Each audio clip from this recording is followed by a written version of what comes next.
Hello folks, welcome back, and in this tutorial we are going to see what are variables in general, because this is a beginner level JavaScript series. Then we will see how to declare variables in JavaScript, and we will be having interview question at the end of this video. So make sure to subscribe. Let's see what are variables. So what are variables? The definition says named containers to store values in memory. Do you get it? If no, don't worry, I will explain it for you.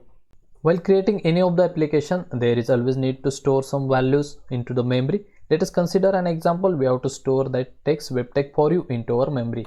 Now we will ask our JavaScript program to store that text for us, and what will happen behind the scenes? Some part of memory will be allocated to that value to store that value into the memory. As here you can see, the piece of memory is represented with number of binary digits, and as a human being we are not able to remember the information with the help of binary digits for large number of values. Then what if I want to change that text from web tag for you to some different text at some later point, and it is really hard to remember the digits in the binary format like this? Then to make it much more easier, what we will do, we will store that value with the help of some variable like user is equal to web tag for you. So next time if I want to manipulate that value, I will ask my JavaScript program to bring me the value of user, and I will manipulate it easily, and it is so easy to remember the username instead of those binary digits. So now we will see how to create variables in JavaScript. So let's code it. To create variable in JavaScript, you have to use the var keyword, and then you have to specify name of your variable, and after that you can assign value to that variable.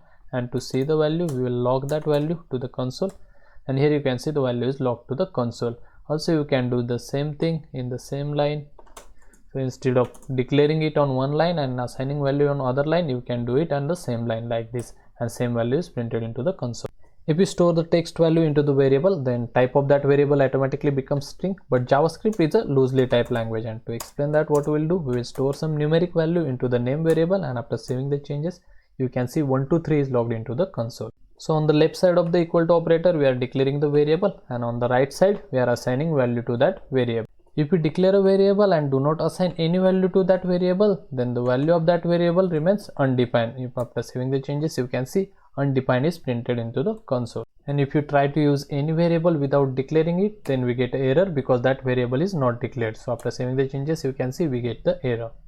There is much more about the variables like functional and global scope, variable hosting, but at this stage you guys are not aware about the what are functions in JavaScript. So we will cover that part after we complete functions. So folks, that's it for variables. Now it's time for the interview question. JavaScript is a case sensitive language or not? Yes, JavaScript is a case sensitive language, and what do I mean by that? Suppose you declare the two variables and the only difference between both of them is just the capital and small letters, then those two are the completely different variables in JavaScript. Same is the case for functions, identifier, whatever you declare in JavaScript. So folks, that's it for variables. Make sure to subscribe. See you guys in upcoming tutorial.